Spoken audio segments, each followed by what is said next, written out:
All right, all right, all right. You are now rocking with the best, ladies and gentlemen. Thank you so much for tuning in to another exciting, exhilarating conversation here on the Catch This Fade podcast. I am absolutely blessed to be joined by the one, the only Iisha Morrison. Iisha, how are you doing today? Thank you. I'm excited. Come on, introduction. Come on, introduction. You know how we do. You know how we do. I got to hype everybody up, man. But I am absolutely blessed to have you on the show. Obviously, you've been covering the Cowboys for the last couple of seasons. You were Rookie of the Year. I do that, for our media folks. We have every once in a while somebody that comes into the game and really shakes some things up as far as getting people to think a different way. And we're very appreciative of your voice. You obviously are in rotation at a couple things over there at DallasCowboys.com. So before we get to the nitty gritty of the conversation, real quick, give us a rundown of what you're involved with right now, what you're working on right now. Right now I'm on the draft show, second season, which is super awesome. It gives me an opportunity to flex a little bit and get to try new things. Evaluation is something I've never done before. So I'm going into my sophomore season of the draft show, which is really promising. I'm going to be going to the Shrine Bowl this year, which I am thrilled about because last year covering the draft, I thought it was important that I highlight HBCU players, D2, D3 players. And the Shrine Bowl is when these guys get their opportunity a lot of the time to shine. I think a lot of time the Shrine Bowl is looked at as the lesser, but you'd be surprised the talent that you can see out there. So those are the couple of things I'm working on right now. And then hopefully you see some bigger things from me in the near future. Yeah, no, that's awesome. You get down to the Shrine Bowl. I know the Cowboys, obviously, with all 32 teams, they send the representatives down there to each of the collegiate all-star games. So clearly you're in the building over there at the Star, and you get to kind of rub elbows and talk shop with some of the scouts and the scouting department over there under Will McClay. So hopefully that experience is going to be really fruitful for you with those relationships and really getting to grind when it comes to the scouting side of things and really evaluating talent. Myself personally, all of my contributors on Cowboys Wire, they're like, when are we going to start talking draft? When are we going to start talking draft? And I'm in the mode, mock drafts, they get a lot of traffic, but I'm not quite there yet to when I want to start talking about prospects. I'm still processing what happened to the 2023 Cowboys, right? I'm still going through it. I like to look at people because, Cowboys Nation, we are deep. I wrote an article earlier, like Cowboys Nation could be its own official country, the millions of people that we have in it, right? So you're always going to get a ton of takes, a ton of opinions about where the team is, what the team did wrong. Unfortunately, sometimes that gets hyper-focused where everybody wants to find one main thing that and just focus on that, like in the game against the Green Bay Packers. Was it Mike McCarthy's play calling? Was it Dak Prescott's performance? Was he nervous? Was it Dan Quinn having a safety at linebacker? And all of these things, to me, are all equal contributing factors, right? So it's never just going to be one thing. But I think the hyper-focus of Cowboys Nation has really gotten them to that place where they say one thing is wrong and that's all they care about. So let me ask you, let's go ahead and play with that a little bit. What is the biggest mistake you think the Cowboys made entering into the 2023 season, whether that was a personnel decision, coaching hire, just a way that they went about their business? What's the one thing that you would say was the big mistake? So, we talked about it today on the draft show, and we were talking about in retrospective, like what this draft could look like and the urgency with the team. And I think the way that maybe they handled the draft last year did come back to bite you in the ass, because when you look at these other teams that are seeing success right now, they have gotten contributions, some of them heavy contributions. Come on, Baltimore and those guys, the Lions, from their draft classes. Yeah. And I do think when you're looking at a draft class and you're looking at, you had some injuries, you had some stuff happen and stuff like that. I personally felt like the Cowboys really trusted their roster that they had built at that point. Obviously, the offseason additions of Stephon Gilmore and Brandon Cooks kind of shored up the wide receiver corner stuff that you were maybe worried about. And I personally do think that they maybe were a little too confident in their standing roster. And because when you look at the guys that they drafted, if we went down the line today on the show, it was like, well, this guy needs a little time to develop. This guy needs a little time to develop. And big homie, I'm sorry to tell you, you are in a position to win right now. Like that timeline is closing. And I felt like if you would have got some contributions from your draft class a little bit more, then you maybe would be in a better situation going into the playoffs. And those guys typically would have fresh legs for when you get later in the season. Your veterans had to carry the load of a lot of the production this year because you did not get anything really from your young players. And I do think that showed later in the season. Yeah. One of the things me and the homie Joey Ice always talk about is your championship window can be as long as you make it based on the way that you structure your team, right? But your roster is really only good for 3 years. So when the Cowboys approached their offseason and they said, okay, well, we need a nose tackle. Clearly they need a nose tackle. I have my own personal opinion about how well Jonathan Hankins played. The numbers kind of set that up. He was a big difference from what they had before they traded for him mid-year last year, but I don't think he was that great. And there was a lot of, exactly. Yeah. Go ahead. Sorry. No, I feel you. But they went and they drafted Mozzie Smith when probably the better option would have been to sign another nose tackle that could be ready to play right now. Now, whether or not they thought Mozzie was a come out the box nose tackle, that can be debated. We don't know what was in the mind of their evaluation and things of that sort. But nose tackles generally take a long time to come along once you draft them, right? They're not first year guys. So spending that first round pick, especially later, the guys that are going to be impact guys as far as defensive tackle, they're going in the top 10. They're going in the 15 because it's that crucial of a position. You're probably not going to get a defensive tackle that's impactful that late in the first round. And it turned out to be the case when it came to the Cowboys. Applaud them for going at the position, but it wasn't beneficial, right? Schoonmaker, kind of the same thing. Tight ends generally take, unless they're going in the top 10, like what we expect Bowers to be this year, something along those lines, or what Kyle Pitts was a year prior, those guys probably aren't going to be the impact guys that you need when you're drafting them in the second round or later. So though that philosophy of always looking towards the future, I think you're 100% correct. Burn them this year. They've lucked out in the past with the CeeDee Lambs and the Diggs and those type of picks where they've, gotten that. You've gotten some instant impact out of your rookie classes in the past, but I think you're absolutely correct.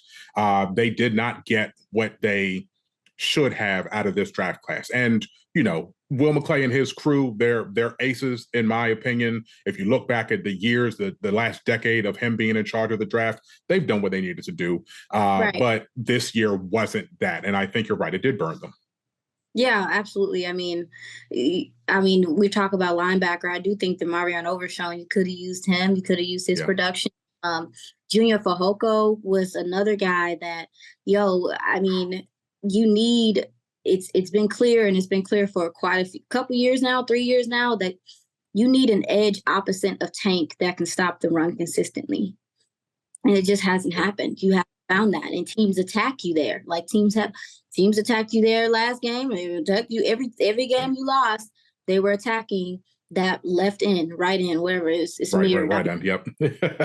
But also too, you bring up DT. I think another, maybe mistake they made was, I know Carlos Watkins was injured and he dealt with some stuff, but Bohanna and Carlos Watkins are guys that are playing for other teams right now, and they have had pretty good seasons, decent seasons at the very least. I think you could have used those gentlemen there. And so to answer that too, to add on to the DT position, not only did you go draft a young guy that was going to need time to develop, you were willing to let go of the other gentlemen. Like DT rotation is important. Most of these guys don't have high motors, and that's why you start paper off of Osa's play towards the end of the season. It's because you're asking him to do things he hasn't had to do all season. And I'm kind of tired of my guy Osa getting the short end of the stick, because this has happened to him almost even his rookie year. Like you have adequate depth. He's playing well. He's progressing. And then he has to come in and take on double teams. You're asking him to two gap. You're asking him to do stuff. And I think it's unfair to the player because of your unpreparedness. So I think we see with Osa and his his pass rush win rate is always high. It's been high for the last 2 years. He's definitely dominant when it comes to that sort of thing, but you don't see the response when it comes to his sack numbers or his quarterback hit numbers, basically because he's being asked to win without much help from the other position. I love that you brought up the names because we've been having this conversation on Cowboys Twitter for the last several weeks. I've kind of gotten into the middle of it. I probably, am a little bit too aggressive when it comes to this sort of thing, right? I do. But the conversation has always been the Cowboys shouldn't have let go of Jabril Cox. The Cowboys shouldn't have let go of Devin Harper. And I'm like, well, those guys suck. They didn't play, excuse me, pardon my French. Those guys, once we had high hopes for Cox, right? But he didn't recover. He didn't recover from the ACL. He didn't get back the flexibility, the mobility that he had prior to the injury. It is what it is. He didn't play in his new digs. Harper didn't play when he got signed by another team, right? They were Washington and Cincinnati, respectively. They didn't go to those teams with bad run defenses and play. But you mentioned Watkins and you mentioned Bohanna. Those guys got snaps. So maybe this focus that everybody's on about the linebackers that they didn't keep around, maybe the conversation should really be about the DTs that they didn't keep around. I love that you brought that up. My biggest issue of the mistake, I think the mistake that they made, and I said it in September, Mike McCarthy implemented a new offense, right? They told us 30% is changing, terminology here and there, whatever. But they didn't play a single snap in the preseason. And then for the first 5 weeks of the season, the offense couldn't do anything in the red zone. They were just, they could move between the 20s, but they couldn't get their act together in the red zone. And to me, that's a trickle-down effect. If you don't practice in-game situations, the offense that you want to run, you end up with games where you look discombobulated like they did against Arizona, like they did against San Francisco. And we see when it came down to it, if you were able to start that season 5-0, maybe you have that bye week. Yeah. Talk about it. So that to me, that was the biggest mistake. I know that McCarthy is a player's coach, which we can talk about. We're going to have a couple conversations because I know that you have some ideas about that. But if you're not stressing that your players get the game action, you're okay with going into the year and saying, well, we'll figure it out when the games matter. Sometimes that one game that it costs you, even if you're just going to say the Arizona game, maybe that's the difference between the Cowboys still playing right now and not. Because home teams in the wild card round, it's a 50-50 split, right? Road teams win in the wild card round like almost 50% of the time. This was one of the more dominant years for home teams in the wild card round. Everybody but Dallas won. But prior to this year, in the last decade, it's like 23-23 as far as or 24-24. I forgot how many games it was. But the split between home and road is at the wild card round is phenomenal. But when it comes to the divisional round, home team almost always wins that game. And maybe that bye week, maybe that would have made a difference for the Cowboys. But it's behind us now. What's not behind us is the fact that we still need to talk about it. We still have plenty of months left before the season goes. So let's circle back around to these stages of grief, right? I'm going to ask you what you think is a current situation for the Dallas Cowboys fan base as a whole between these 5 stages. Where are we right now as a fan base? Denial, anger, bargaining, depression, or acceptance? Give me the options again. There's denial. The first stage is denial. Second stage is anger. Third stage is bargaining. Fourth stage is depression. And the fifth stage is acceptance. Okay, so if I said bargaining, explain your definition of bargaining for me. I'm glad that you honed in on that. Bargaining to me is, well, if we had done this differently, if we had done that differently, if we had changed this one thing, or it's just this, like, what if we just change a little bit of things? What if we tweak a little bit? What if we make a small change? Then maybe next year we're going to have different results. That to me is bargaining in this case. I think it's a split because I would consider myself a bargainer at this, partially because it's my job, but part of it, like, you look at the team and you still say to yourself, like, bro, you're not that far off. Like, there's no way you're that far off. Like, there's just no way. But then you have the other side, I think it's split in half, that people are just angry. Yeah. And very angry. I mean, I don't know if I've ever seen, I've only been on the Twitter for a couple years now, but the anger and frustration and the finger pointing and stuff that's going on right now, I don't know if I've seen our fan base this discombobulated in a minute. So I would say it's 50-50. I think you got some people bargaining, trying to figure out, okay, so if we tweak this, what can we do here, this coach here? And then you have the other people who are just checked out and they are angry. And I mean, I don't blame them. Yeah. I don't blame people for being angry with the outcome, especially the fact that it's similar in a sense of where you feel like you walked away and you got outcoached again, and that you also didn't look prepared again, and that is a recipe for people to be pissed off. I mean, I think especially since it's the same thing happening to some extent the last 3 years that you got kicked out of the playoffs. Is those two big factors. I think from what I've noticed is because I've been covering the team since 2010. So this was year 13 of covering this team, right? Yeah, I'm a little bit old. I think 2021, when they couldn't get the snap off against San Francisco, that was the most depressed I've seen the Cowboys in years, going back to Des caught it, right? Yeah. So when there's one play that really, if there's a play that you can focus on, right? Des caught it, regardless of the DeMarco Murray fumble. There was a play that got replayed over and over again everywhere that you could hone in on. I think that level of depression going into an offseason carries. Like, you notice Cowboy sites, you know, I know the traffic, you know, obviously I run one, traffic on other sites, you see the traffic just die in the off season off of those seasons, right? Traffic died after 2016 season, traffic died after 2021, and didn't come back until the season started. Last year, it wasn't the case. They went to San Francisco and traffic stayed steady throughout the off season. And there's always a dip in the off season, but people just didn't disengage the way that they did after 2021. I have a feeling it hasn't happened yet. Traffic is still great, knock on wood. It hasn't happened yet because there's so much anger right now. So I don't know if it's going to still be that. Anger fuels clicks too, right? Like, people are angry. If you're talking honestly about the team, they're still going to engage because they want you to commiserate with them, right? They want you to feel what they feel and they want to talk about what happened.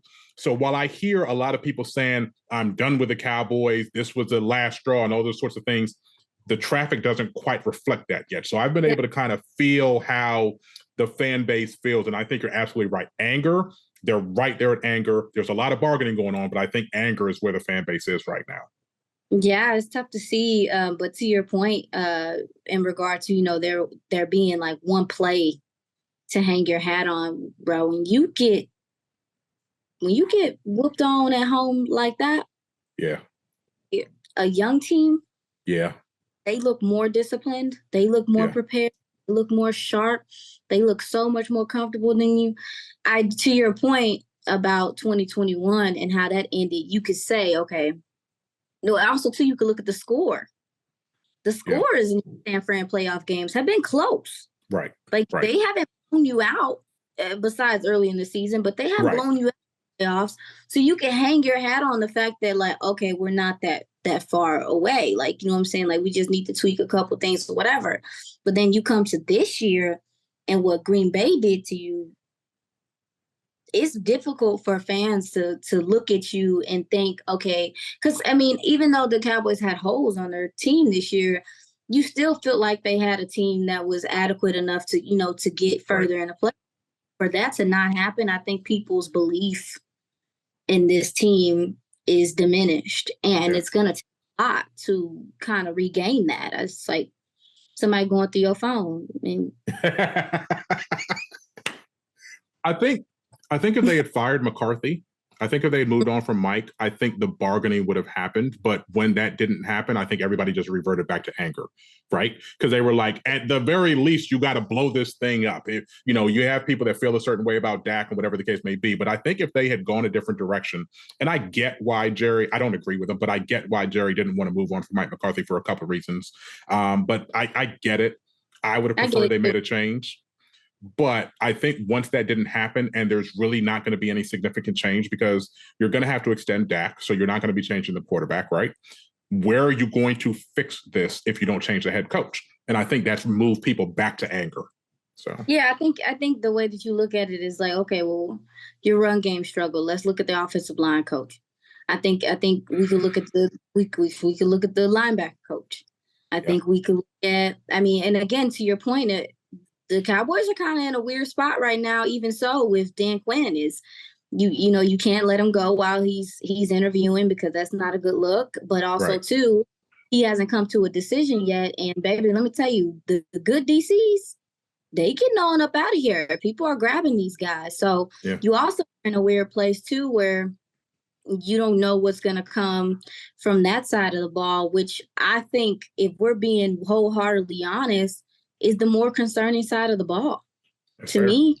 It's I mean, I know, and to your point you brought up earlier, like this was the first year of this new offense. I'd like to say that I thought they did pretty good given the fact that it was like their first year installing this new offense and trying to get it going and everything. Are there things you need to improve on? Like I said, maybe look at the offensive line coach, maybe look at some of that stuff. But as far as the other things, I think the improvements that you can make on the defensive side of the ball, if necessary, could definitely mediate some of the doubt and issues that people have. Because at this point, it's hard to say. I mean, when they lost, they lost. Yeah. And when that couldn't stop the run, everything went down to, and people are like, why is Dak throwing picks? Because baby, he see his defense can't stop nobody right now. Like it's the reality of it, and that's the more concerning thing for me. I think offensively, figure out how to run the ball, you be all right. Get you be all right. But defensively, if you can't stop the run, this is how many years in are we?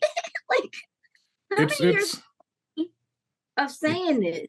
Yeah. And people exploiting it. I mean, it's to a point to where it needs to be a priority on a whole nother level to me personally. I agree. I would love to continue this conversation. I am trying to keep our shows trimmed this year. So we're going to go ahead and cut this for now. But if I can bring you back on to have these discussions, we have so much more to talk about. Yeah. Let's go ahead and make this a regular thing. As long as I can get you on board, we'll keep on doing this. Once again, we have been blessed with the presence of the one and only Miss Iisha Morrison. Very, very thankful for you carving out a little bit of your day to talk to our people. We'll have this up on YouTube. We'll have the clips up on TikTok. Make sure that you're following her on Twitter. That's at Iisha Morrison. Make sure you're following her there. Keeping up with her on the draft show at DallasCowboys.com this off season. And I'm sure we're going to be seeing you doing a lot of big things in the future. Thank you so much for joining the show today. Of course. Thank you for having me on, KD. I've been watching you for years now, and it's just cool it's very full circle being here with you. So it's awesome to see. Thank you. Pleasure is all mine. Pleasure is all mine. We'll talk more soon. Ladies and gentlemen, you know what it is. Follow us on Twitter. Follow us on where else? TikTok. Follow us on YouTube. Follow us everywhere that you can follow us. This is the Catch This Fade podcast. You know what it is.